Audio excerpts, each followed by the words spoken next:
Assalamualaikum warahmatullahi wabarakatuh. Kali ini kita akan bicarakan tentang ikatan kimia.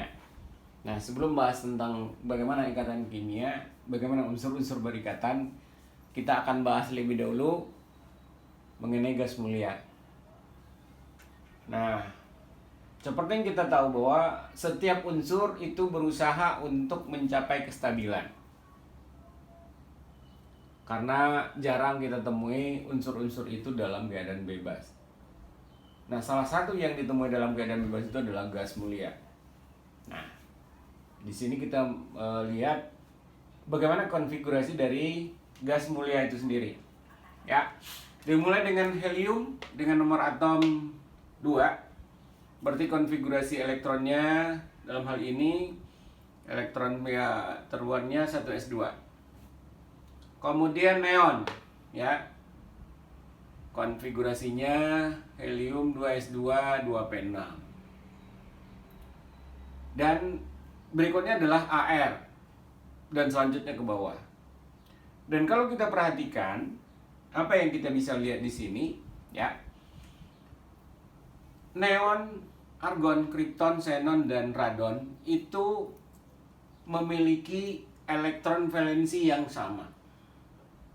Kita bisa hitung elektron valensinya, di mana elektron valensi dari unsur-unsur yang disebutkan tadi, mulai dari neon sampai dengan radon, itu adalah bawahnya adalah belakangnya 2s2 2p6, 3s2 3p6, 4s2 4p6, 5s2 5p6 dan 6s2 6p6.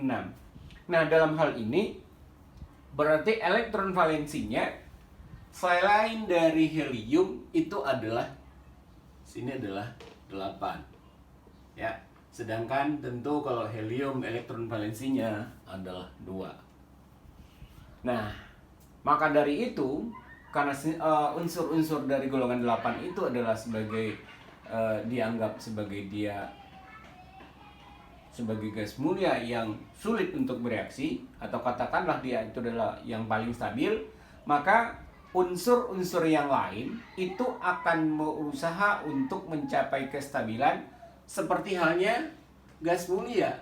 Dalam arti kata bahwa nantinya unsur-unsur lain itu berusaha untuk mencapai kestabilannya dengan elektron valensinya bisa 2 atau 8. Nah, mungkin ini yang kita nanti akan kenal dengan istilah K2 duplet, kemudian yang 8 berarti oktet. Nah, itu mungkin barangkali sebagai landasan kenapa unsur-unsur itu berikatan satu dengan yang lainnya. Berikutnya kita akan bicarakan tentang lambang Lewis. Nah, seperti yang kita tahu bahwa yang berperan dalam ikatan kimia itu adalah elektron valensi, yaitu elektron pada kulit yang terluar. Nah, untuk menggambarkan kulit terluar tersebut, maka diberilah dengan apa yang disebut dengan lambang Lewis ini. Nah, bagaimana mengisinya? Bagaimana caranya? Ya, tentu seperti yang bisa dilihat di sini adalah dengan membubuhkan tanda titik di unsur tersebut. Nah, kalau di sini misalnya Li, elektron valensinya ada 1, berarti cukup 1 titik aja. Berilium, elektron valensinya ada 2, ya berarti titiknya ada 2. Demikian juga dengan boron, elektron valensinya itu ada 3, jadi titiknya juga ada 3. Masing-masing kita pisah-pisah dulu ya. Kemudian karbon misalnya, elektron valensinya ada 4, jadi 1, 2, 3, 4. Demikian juga yang nitrogen ada 5. Ya, nulisnya jangan sampai ditumpuk. Jadi 1, 2, 3, 4, 5. Ya. Kemudian oksigen ada 6. 1, 2, 3, 4, 5, 6. Demikian juga kalau ada F. Nah, semuanya ini nanti akan kita tulis hanya berupa elektron valensinya saja. Ya. Tentu kalau untuk tujuan tertentu bisa aja tandanya bukan titik. Mungkin nanti kita bisa lihat mungkin dengan tanda kali atau dengan tanda yang lainnya. agar membedakan dengan yang unsur yang lain. Khususnya nanti ketika kita bahas tentang ikatan kovalen, ya.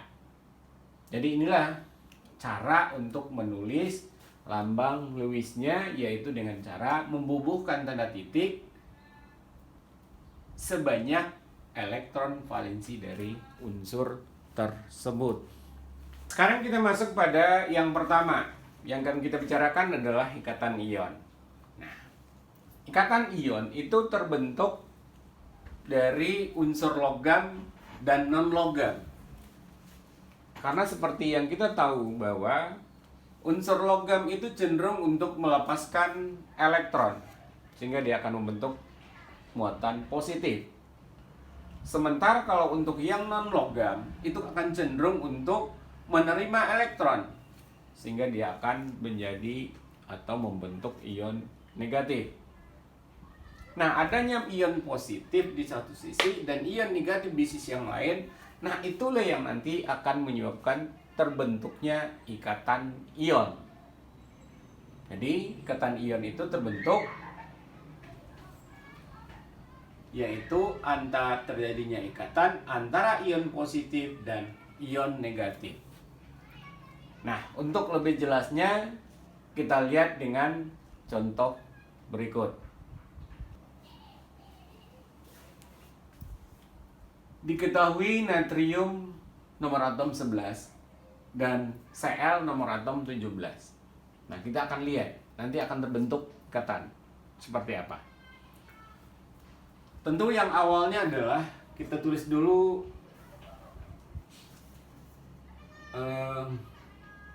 konfigurasi elektronnya, ya. Di 11 seperti 1s2, 2s2, 2p6, sisa 1 nih, 3s1.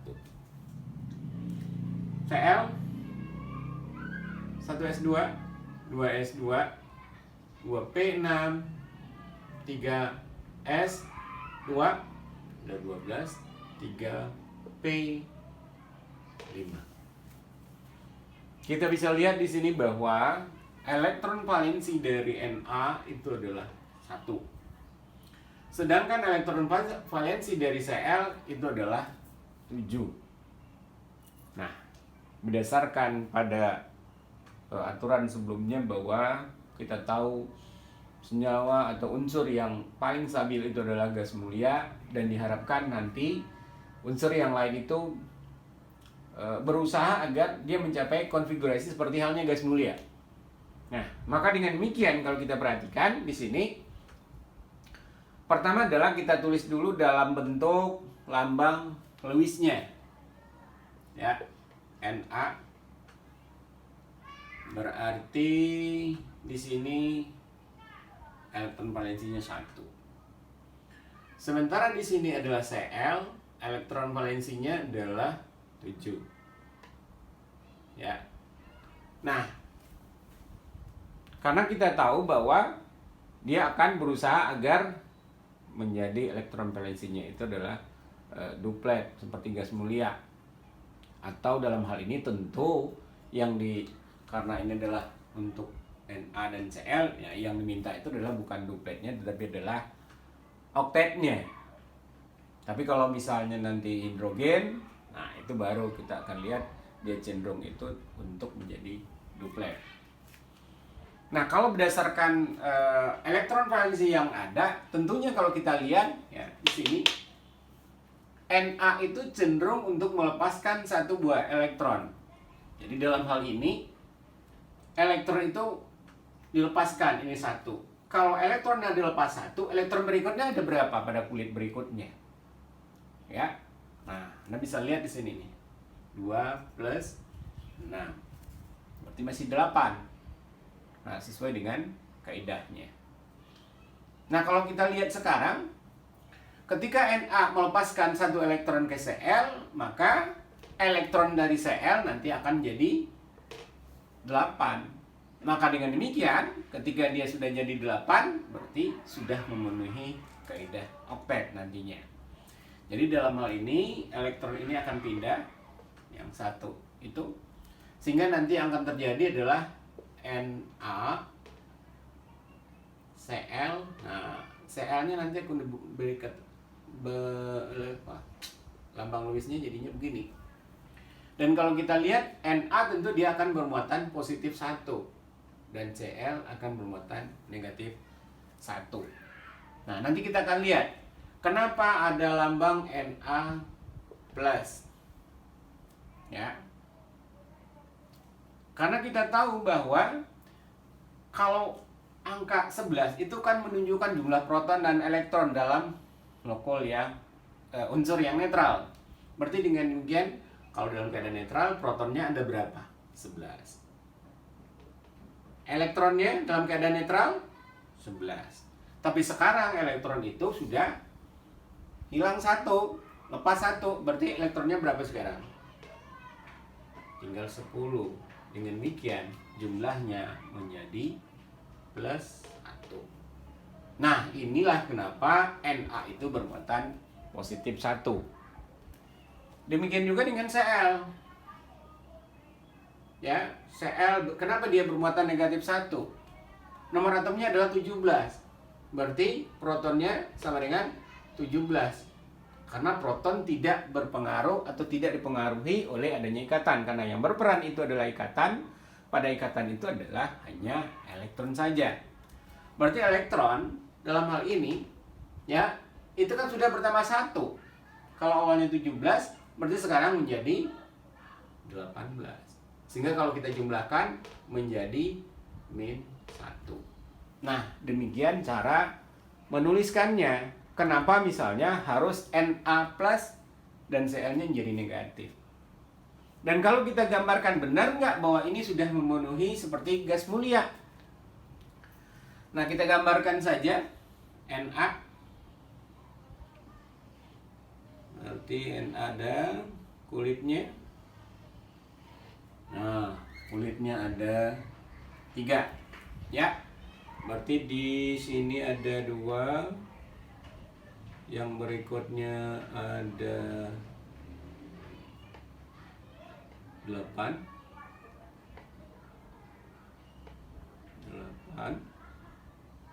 Ya. Nah, kalau dia Na di awalnya kan dia punya 1. Ya. Nah, yang 1 inilah kalau kita lihat, nulis dulu Cl-nya seperti apa.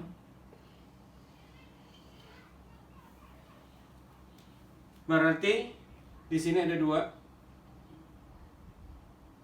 Kemudian yang berikutnya ada 8. 2, 3, 4, 5, 6, 7, 8. Yang terakhirnya berapa ini? 7. Berarti ada 1, 2, 3, 4, 5, 6, 7. Nah, dengan adanya 7 itulah ya, cenderungnya di sini adalah ini Na itu melepaskan ke Cl. Sini 1. Sehingga nanti kalau kita lihat lebih lanjut nantinya untuk Na, kalau ini sudah lepas, nah tentu dia akan menjadi elektronnya jadinya 10. Bukan berarti dia tidak punya gitu. Ya, dia tidak punya elektron valensi lagi. Kita gambarkan lebih lanjut. Berarti 1, 2.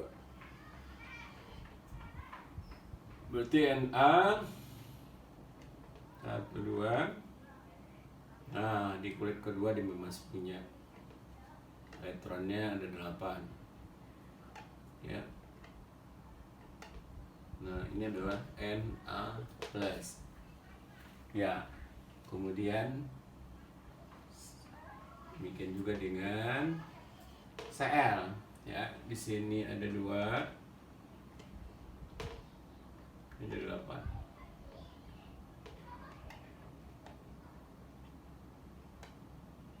Ya. Kemudian di kulit ketiga, sini sekarang bukan 7 lagi tetapi sudah 8. Dan biasanya kalau kita menulisnya adalah Cl min.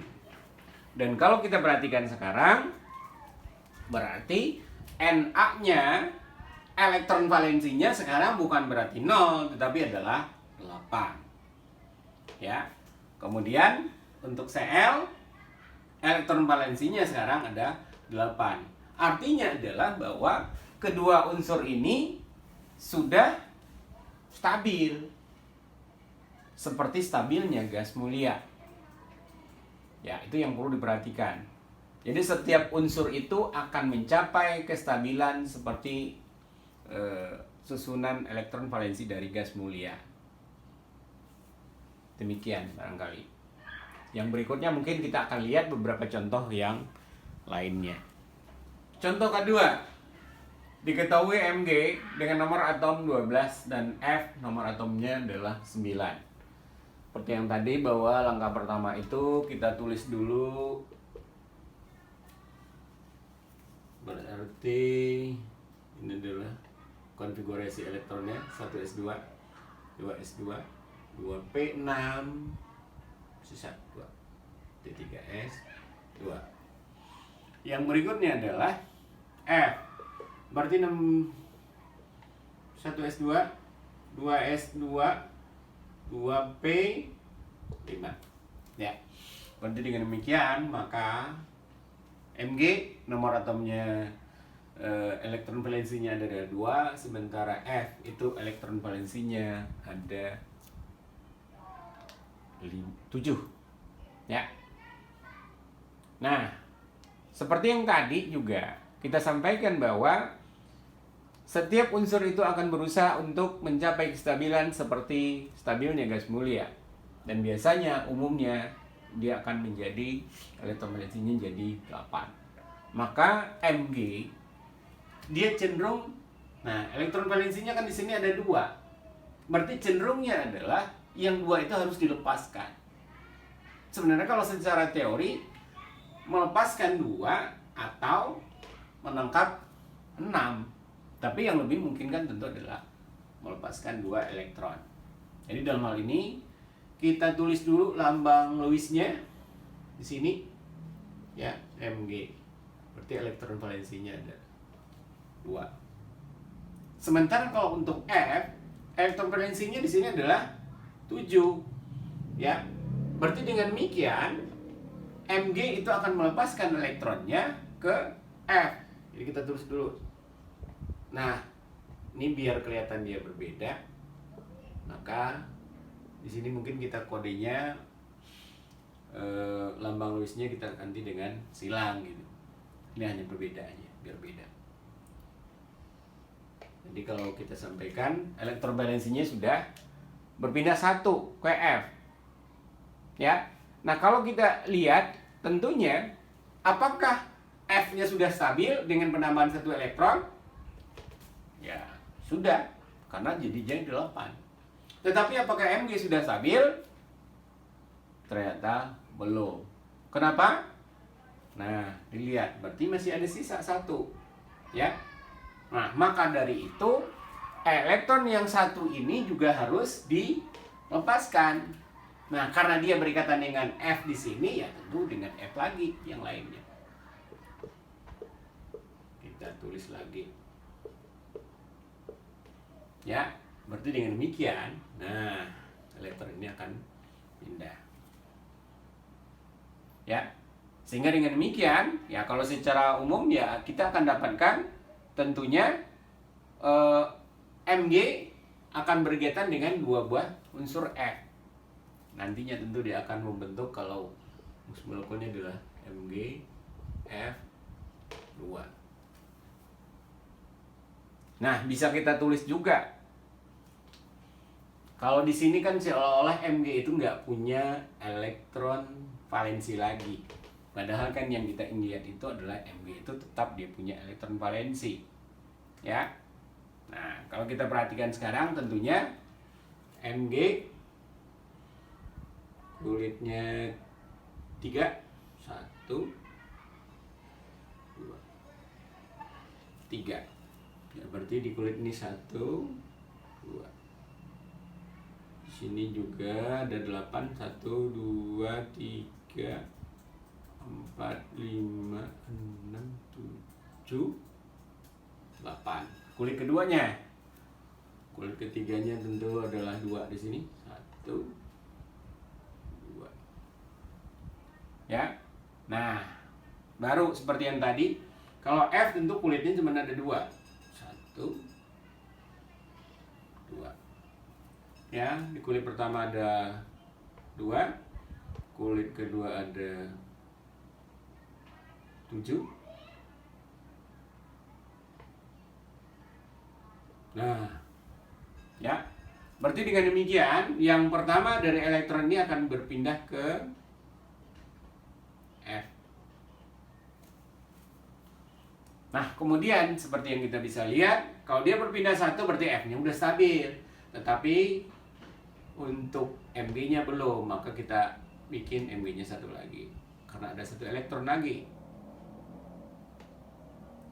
2, 1, 2, 3, 4, 5, 6, 7.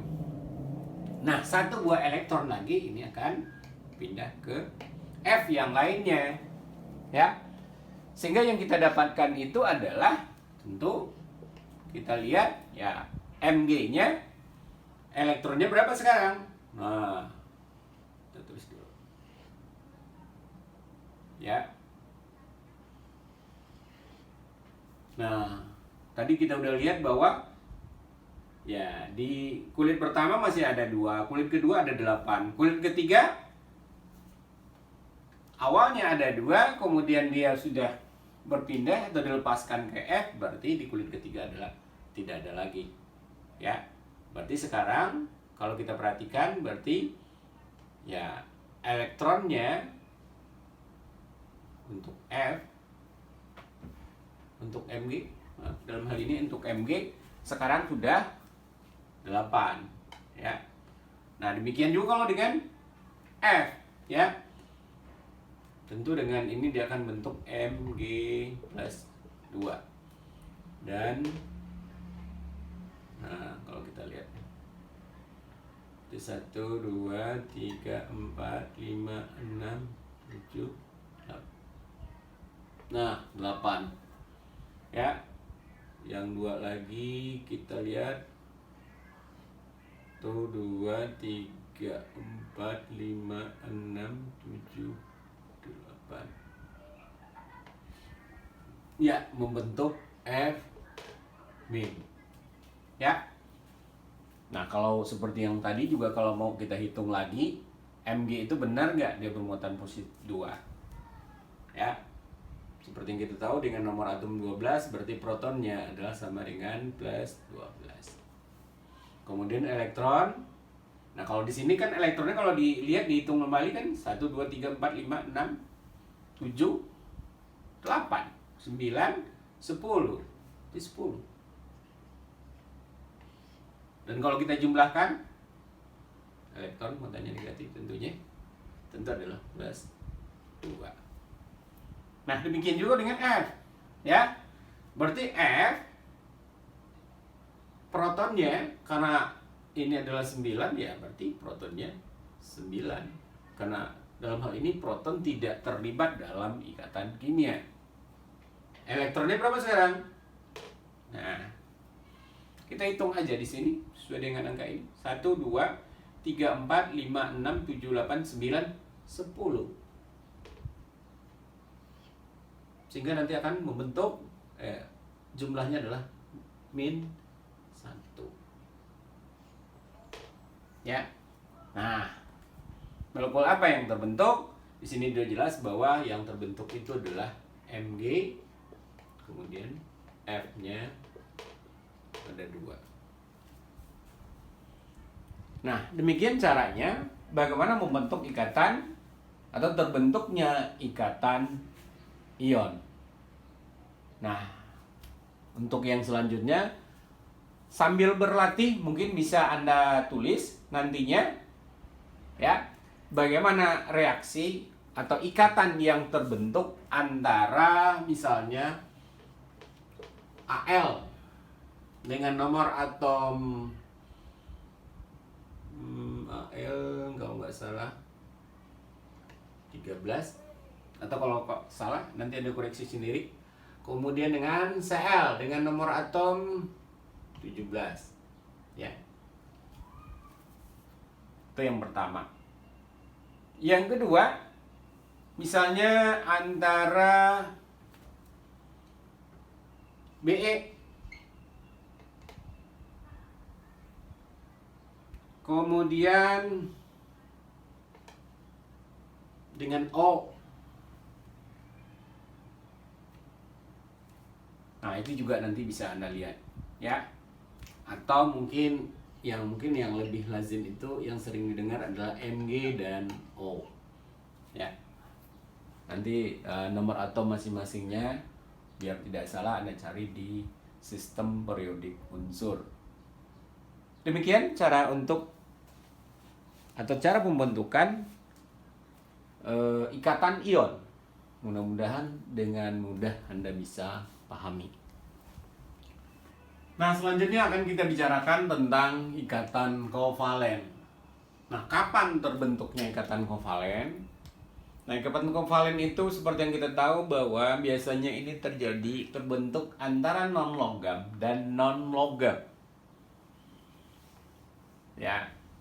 Apa contohnya? Nah, nanti kita lihat.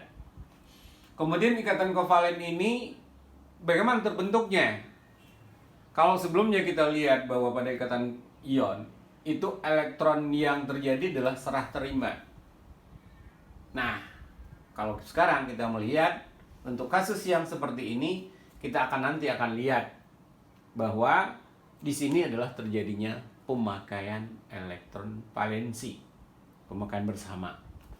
Kalau kita misalnya dicontohkan dengan Cl, katakanlah Cl, elektron valensi Cl itu kita tahu aja ya, ini 7.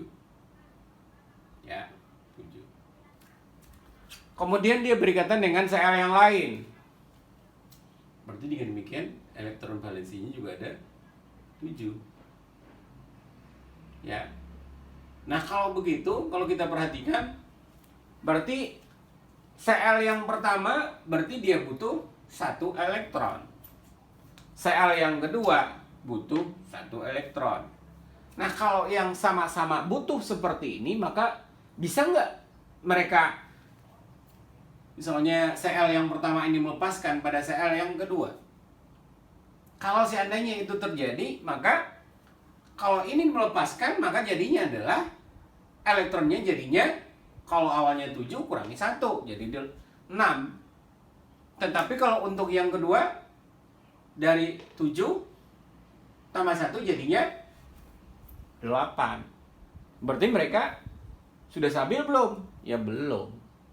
Ya artinya di sini ya tidak akan terbentuk ikatan ion. Tetapi justru yang dalam hal ini yang terbentuk itu adalah ikatan kovalen.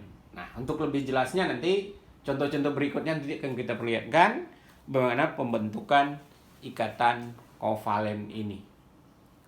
Nah, kita perhatikan ya. Yang pertama kita bahas itu adalah ikatan kovalen tunggal. Yang pertama yang kita ingin perlihatkan adalah antara unsur Cl dengan Cl lainnya, ya. Dengan nomor atom 17 berarti konfigurasinya adalah 1s2, 2s2, 2p6, 3s2, 3p5. Tentu ini juga akan sama. Dan kalau kita perhatikan sekali lagi, elektron valensinya masing-masing adalah 7. Jadi seperti yang kita sampaikan, kalau elektron masing-masing adalah 7, berarti kedua-duanya sama-sama membutuhkan elektron. Maka yang terjadi adalah bukan serah terima, tetapi adalah pemakaian bersama elektron valensinya. Mungkin kalau kita gambarkan dengan lambang Lewis-nya, ya, berarti di sini Cl 1, 2, 3, 4, 5, 6, 7.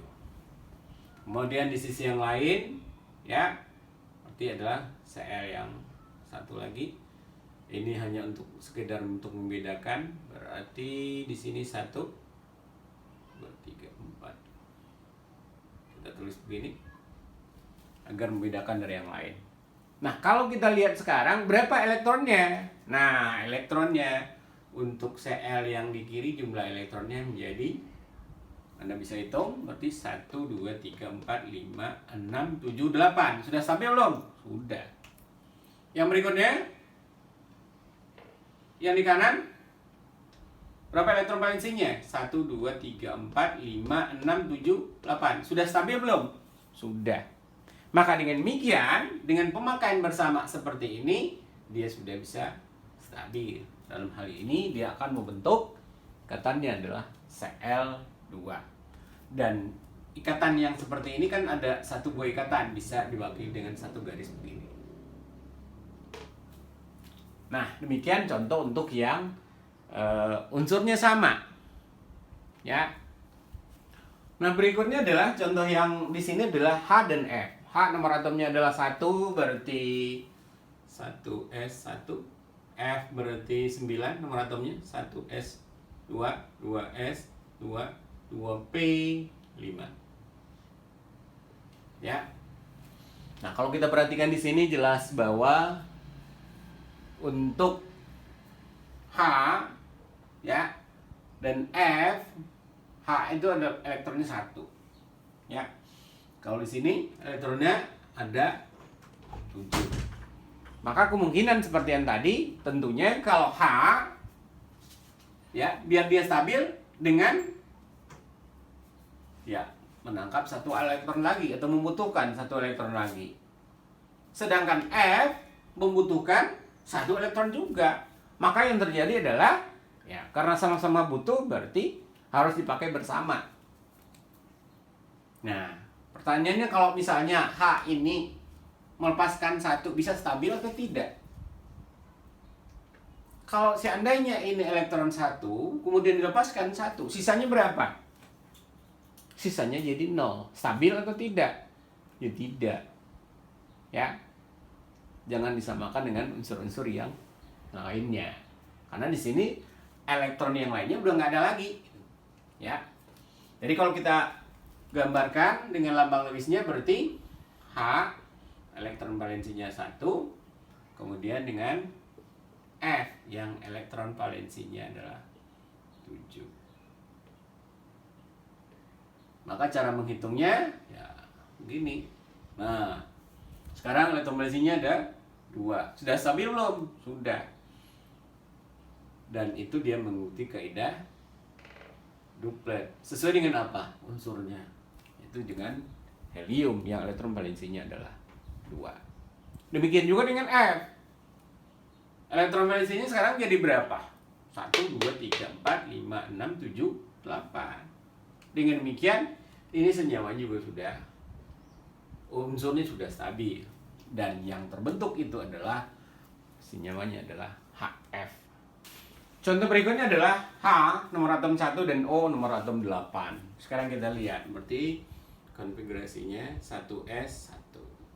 Ini 1s 2, 2s 2, 2p 4. Dengan demikian elektron valensinya H itu adalah 1, kemudian oksigen elektron valensinya adalah 6. Berarti H butuh 1 lagi, sementara O butuh 2 lagi. Artinya di sini dua-duanya sama-sama butuh. Nah, kalau begitu nanti akan terjadi pemakaian bersama elektron valensi. Sekarang kalau begitu kita lihat ya. H di sini kita tulis begini. Kemudian O ya. Elektron valensinya ada 6, 1, 2, 3, 4, 5, 6. Kalau digunakan secara bersama elektron valensi dari O seperti ini, kita bisa lihat bahwa H sudah stabil. Sudah 2. Sementara kalau O gimana? 1, 2, 3, 4, 5, 6, 7. Berarti tidak stabil atau belum stabil. Maka yang dilakukan adalah ya dengan mengikat H lagi. Sehingga dengan demikian ya, kalau kita hitung nanti O-nya berapa elektronnya sekarang? Nah, seperti yang bisa dilihat, berarti yang diikatnya sekarang adalah 8. Karena ikatan yang terjadi atau elektron yang digunakan antara dua ini berarti dihitungnya baik terhadap O dan terhadap H, sehingga nanti akan membentuk, ya berarti bentuk H2O, ya rumus molekulernya H2O, dan ikatannya adalah ikatan kovalen. Contoh yang lain mungkin Anda bisa buat dengan contoh-contoh yang lain, ya. Anda cari contohnya 3, ya, yang merupakan ikatan kovalen dengan cara sama seperti ini nih, ya. Anda bebas untuk menentukannya unsurnya. Nah, mungkin itu tugasnya, ya. Nah, sekarang kita lihat contoh yang berikut. O dengan nomor atom 8 dan O lagi dengan nomor atom 8. Nah, berarti ini 1s2, 2s2, 2p. Sisanya berapa? 4. Ya. 1s2, 2s2, 2p, 4. Nah, kalau kita lihat elektron valensinya tentu adalah 6. Artinya di sini adalah mereka butuh 2. O yang satu juga butuh 2, yang lainnya juga butuh 2. Ya. Maka dengan demikian yang terjadi adalah ya pemakaian bersama antara O yang satu dengan O yang lainnya, ya. Kalau kita misalnya kita tulis dulu begini misalnya. Yang ini 1 2 3 4 5. Nah, misalnya kita tulis begini nih.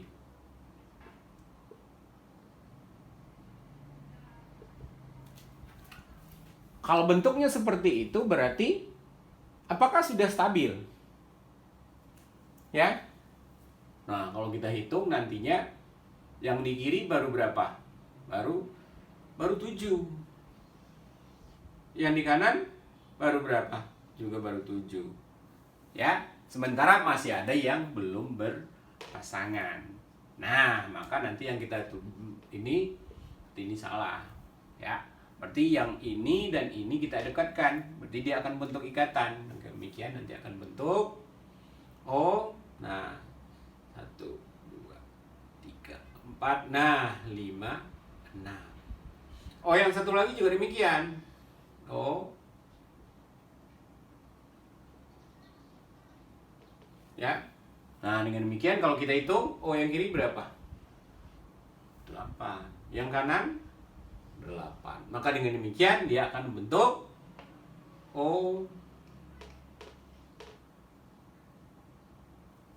O2 atau ditulis dengan lambangnya, O2.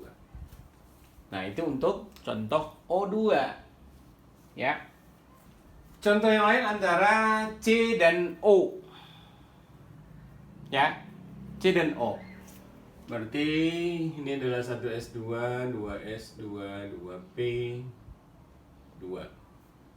O ya berarti 1s2, 2s2, 2p, 4. Artinya di sini adalah karbon elektron valensinya 4 dan oksigen elektron valensinya 6. Berarti karbon butuh 4 lagi, O butuh 2 lagi gitu. Artinya nanti untuk butuhnya 4 ini ya berarti dibutuhkan 2 buah atom oksigen gitu, ya. Sehingga nanti kalau secara umum ini biar cepat kita nggak coba-coba lagi, ya berarti C-nya itu akan mengikat 2 buah O, ya.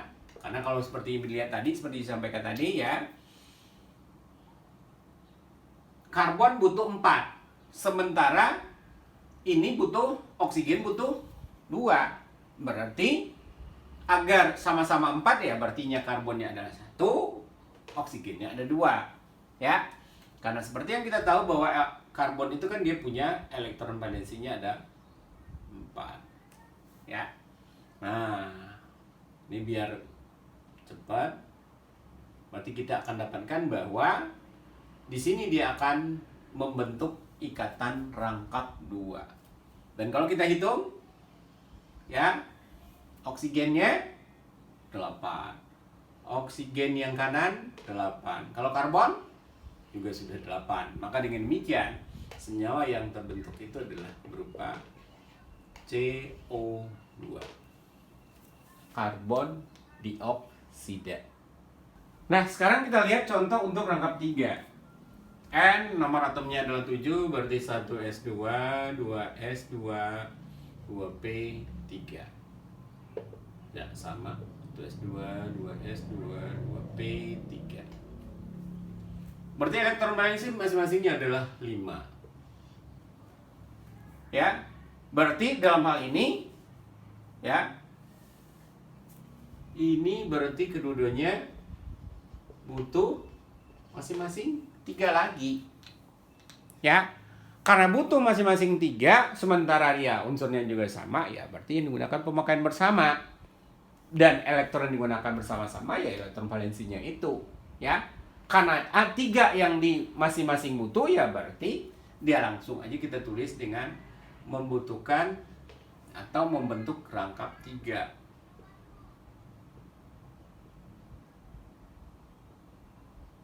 Nah, begini. Ya. Jadi dalam hal ini N di sini yang kiri jumlahnya berapa? 1 2 3 4 5 6 7 8. N yang kanan juga.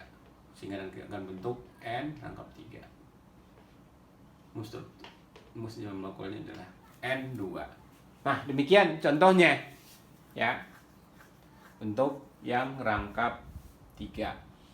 Jadi mungkin untuk kovalen khususnya nanti ada yang ikatan tunggal, ikatan rangkap 2, dan rangkap 3.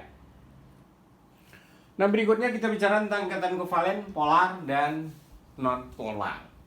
Nah, kalau bicara tentang ikatan kovalen polar atau non polar itu dipengaruhi oleh apa? Yang mempengaruhi itu adalah keelektronegatifan. Ya. Nah, bagaimana keelektronegatifan mempengaruhinya? Jika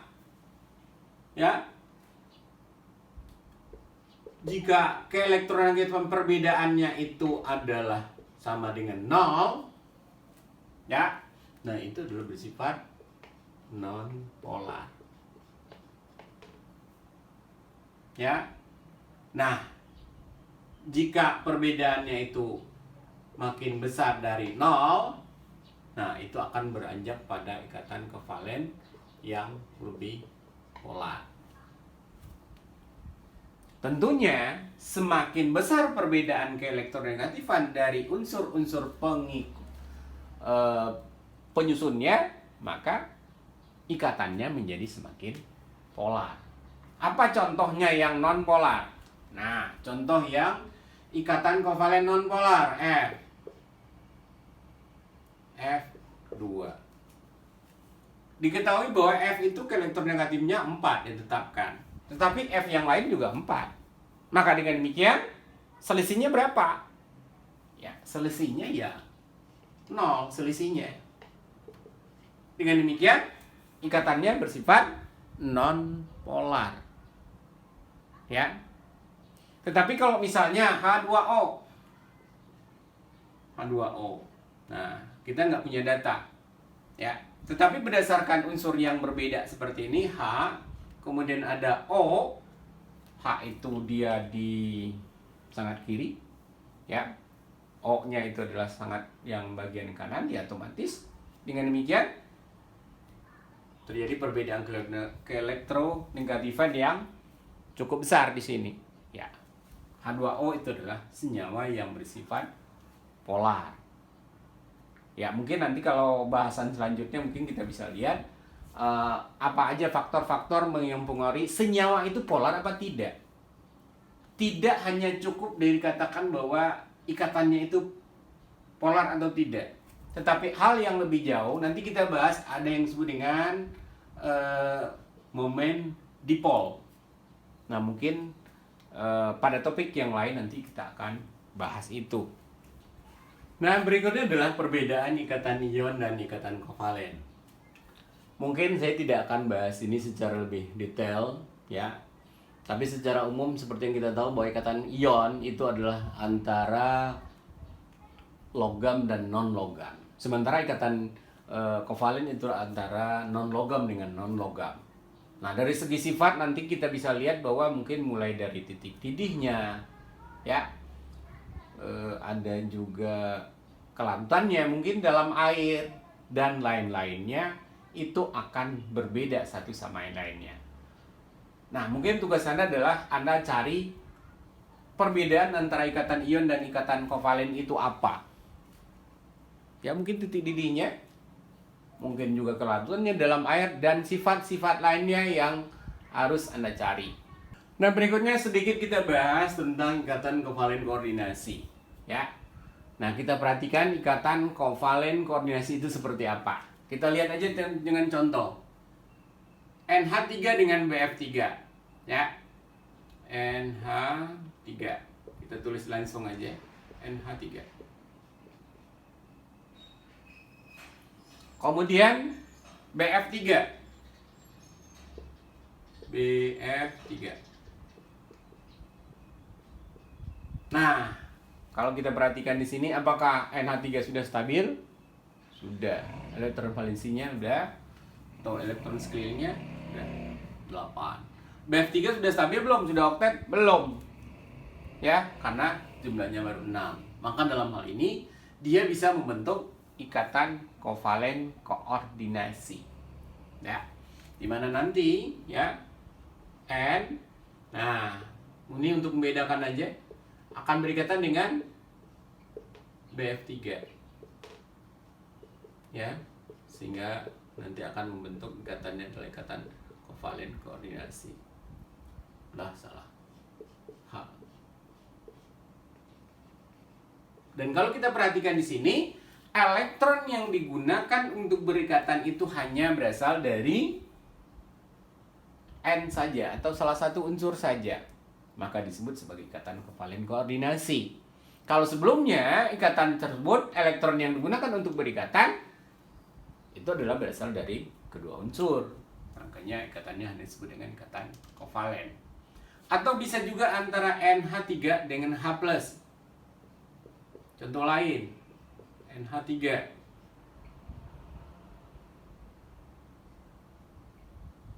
dengan H+, ya. Seperti kita tahu bahwa H+ itu berapa elektron valensinya? Kan elektron valensinya tidak ada. Berarti apakah dia stabil? Tidak.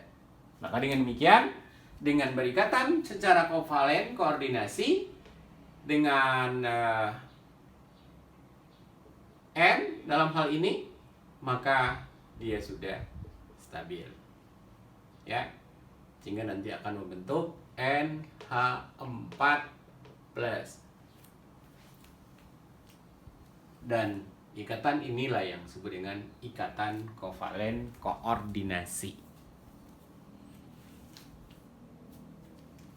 Untuk yang lain, sebagai tugas bagi Anda adalah Anda cari ikatan kovalen koordinasi yang lain. Ya, minimal 2 contohnya dari ikatan kovalen koordinasi. Demikian barangkali kita pokok bahasan kita bicara tentang ikatan kimia, mulai tadi ikatan ion, kemudian ada ikatan kovalen, kemudian ikatan kovalen itu nanti ada ikatan kovalen biasa dan ikatan kovalen koordinasi. Ya, demikian. Semoga apa yang disampaikan bermanfaat bagi Anda sekalian, dan kita akhiri dengan baca hamdalah. Alhamdulillahirabbil alamin. Kita tutup dengan Assalamualaikum warahmatullahi wabarakatuh.